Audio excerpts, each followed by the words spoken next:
Saudara terkasih, berjumpa kembali dengan satu ayat sehari.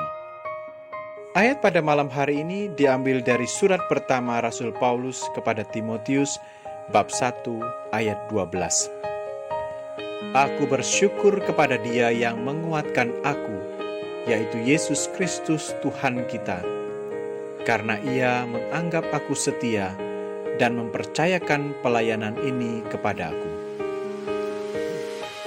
Saudara terkasih, bersyukur adalah respon atas segala kebaikan yang kita terima dalam hidup. Dan rasa syukur Paulus keluar dari hati yang terdalam atas pengalaman hidupnya bersama Tuhan secara nyata. Ia tidak hanya sekedar menceritakan atau menurut kata orang, tetapi Paulus mengalami sendiri Tuhan yang menguatkan ia. Rasa syukur inilah yang akhirnya menguatkan Paulus untuk tetap menjalani hidupnya secara baru dengan tegar. Dalam ayat hari ini, Paulus bersyukur dalam kelemahan dan keterbatasan dirinya.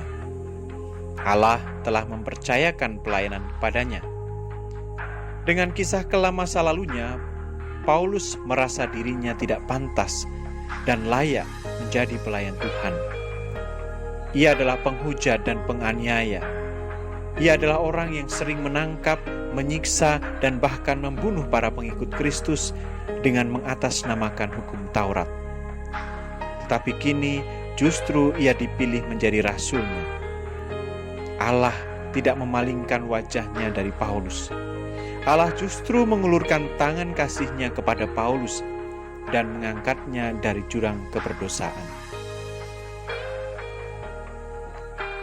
Saudara, kehidupan Paulus mungkin saja sama dengan kehidupan kita.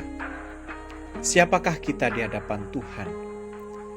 Apakah ada yang berani menyatakan bahwa karena kemampuan atau kesucian dan kesalehan hidup, maka seseorang berani dan bisa melayani? Tidak.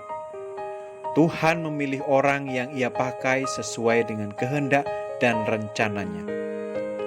Jika pilihan Tuhan bergantung pada kesucian dan kesalehan seseorang, maka tidak mungkin Tuhan memilih Paulus dan kita untuk menjadi hamba-Nya. Mengapa? Karena kita semua orang berdosa. Mungkin kita menilai diri kita tidak pantas, tidak masuk dalam kriteria, atau justru bahkan selalu bertentangan dengan Allah. Tetapi Allah datang untuk domba yang hilang. Dan kita bersyukur jika kita dipanggil dan mendapat kepercayaan untuk melaksanakan suatu tugas pelayanan. Walaupun itu pelayanan yang kecil atau tidak berarti menurut orang lain. Tetapi Allah telah mempercayakan kepada kita. Dan semua itu bukan karena kemampuan atau kesalehan kita, tetapi karena kasih karunia-Nya yang menjadikan kita orang paling berdosa menjadi alat-Nya.